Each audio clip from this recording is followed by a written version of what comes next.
আসসালামু আলাইকুম। আপনাদের মাঝে আজকে খুবই মজার 3টা রেসিপি শেয়ার করব।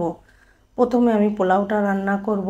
এর জন্য আমি এখানে 2 কেজি পরিমাণ চিনি গুঁড়া চাল নিয়েছি। চালটাকে ভালো করে কষলে ধুয়ে পরিষ্কার করে পানি ঝরে নিয়েছি। আমি পোলাওটা রাইস কুকারে রান্না করব। এই মগের 8 কাপ পরিমাণ ফুটানো পানি দিয়ে দিলাম স্বাদমতো লবণ, হাফ কাপ পরিমাণ সয়াবিন তেল, 3টা তেজপাতা দিয়ে এবার আমি ঢাকনা দিয়ে অপেক্ষা করব 10 মিনিট পানিটা ফুটে আসা পর্যন্ত। পানিটা ফুটে আসলে আমি আগে থেকে ধুয়ে পানি ঝরিয়ে রাখা চালটা দিয়ে দিচ্ছি। চালটা দিয়ে এখানে আমি ভালোভাবে নাড়াচাড়া করে ঢাকনা দিয়ে অপেক্ষা করব 10 মিনিট।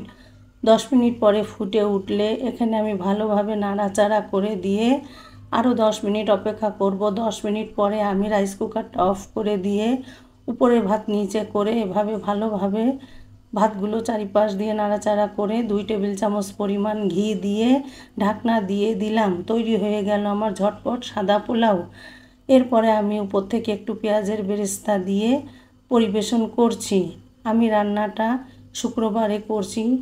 আমি শুক্রবার সবসময় আমার পরিবারের জন্য স্পেশাল কিছু করার চেষ্টা করি, সেই থেকে আপনাদের মাঝে শেয়ার করা। আমার পোলাওটা কিন্তু পরিবেশন করে আপনাদের দেখিয়ে দিলাম।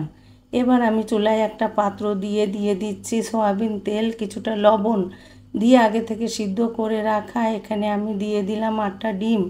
একটু হলুদ লবণ মাখিয়ে লাল মরিচের গুঁড়া দিয়ে ভালোভাবে মাখিয়ে নিয়ে ডিমটাকে হালকা করে ভেজে তুলে নিচ্ছি। আমি কিন্তু সব সময় আপনাদের বলি হালকা মশলায় আমার পরিবারের জন্য যেভাবে রান্না করি আমি সেটাই কিন্তু আপনাদের মাঝে শেয়ার করি। এখানে 2টো পেঁয়াজ কুচি দিয়ে দিলাম আদা রসুনের পেস্ট, স্বাদমতো লবণ, হলুদের গুঁড়া, লাল মরিচের গুঁড়া, ধনিয়ার গুঁড়া দিয়ে মশলাটাকে খুব ভালোভাবে কষিয়ে নিয়ে এখানে আমি সামান্য একটু নারকেলের দুধ দিয়ে দিচ্ছি। ডিমটা আমি নারকেলের দুধ দিয়ে রান্না করব। এখানে অল্প কিছু নারকেলের দুধ দিয়ে আমি এবার মশলাটাকে কষিয়ে নিচ্ছি। তেলটা উপরে উঠে আসলে আমি বাকি সমস্ত দুধটা এখানে দিয়ে দিলাম। নারকেলের দুধ দিয়ে ডিমটা কিন্তু পোলাওর সাথে অসম্ভব মজার হয়। এবার দুধটা ফুটে উঠলে আমি এখানে ডিমগুলো দিয়ে দিয়েছি। আমার ক্যামেরাটা অফ ছিল। এখানে আমার ডিমটা ফুটে উঠলে এখানে গরম মশলার গুঁড়ো দিয়ে দিলাম। আপনারা চাইলে এখানে একটু চিনি দিতে পারেন স্বাদের ব্যালেন্সটা ঠিক রাখার জন্য। আমি কিন্তু অফ ক্যামেরায় একটু চিনি দিয়েছি, চাইলে স্কিপ করতে পারেন। তৈরি হয়ে গেল আমার নারকেল দিয়ে ডিম। এবার আমি দেশি মুরগি নিয়েছি, আজকে দেশি মুরগি রোস্ট করব। রেগুলার পিস করে নিয়েছি, ধুয়ে কেটে পরিষ্কার করে এভাবে চিড়ে নিয়েছি যাতে মশলাগুলো ভালোভাবে প্রবেশ করে। এবার আমি এখানে স্বাদমতো লবণ, হলুদের গুঁড়া, লাল মরিচের গুঁড়া, একটু ফুড কালার দিয়েছি। দিয়ে এবার ভালো করে মাখিয়ে আমি কুকারে কিন্তু একটা সিটি দিয়ে নিয়েছি, যেহেতু আমার মুরগিটা দেশি প্রায় 800 গ্রাম ওজন ছিল। এবার সিটি দিয়ে পানিটা ঝরিয়ে আমি চুলায় একটা পাত্র দিয়ে তেল গরম করে মুরগিটাকে খুব ভালোভাবে ভেজে নিয়েছি।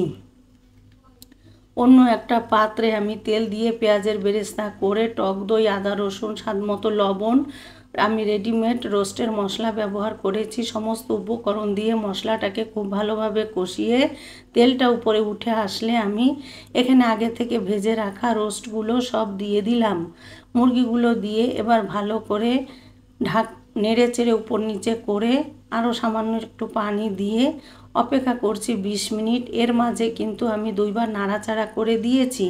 এবার 20 মিনিট পরে ঢাকনা তুলে আমি 4টা কাঁচা ঝাল এখানে একটু চিড়ে দিয়ে দিয়েছি, এতে সুন্দর একটা ফ্লেভার ছড়াবে। দিয়ে দিয়েছি পেঁয়াজের বেরেস্তা, একটু গোলাপ জল, একটু ঘি, সমস্ত উপকরণ দিয়ে আমি ঢাকনা দিয়ে রেখে দিয়েছিলাম আরও 10 মিনিট। এতে সুন্দর একটা শাহি ফ্লেভার ছড়ায়। আমি কিন্তু অনেক কিছু এই ভিডিওতে দেখাতে পারিনি, সবাই ক্ষমাস্বরূপ দৃষ্টিতে দেখবেন। আমি কিন্তু শুক্রবার আমার পরিবারের জন্য একটু স্পেশাল আমি এভাবেই রান্না করি। ভালো লাগলে লাইক, কমেন্ট, শেয়ার করবেন। আল্লাহ হাফেজ।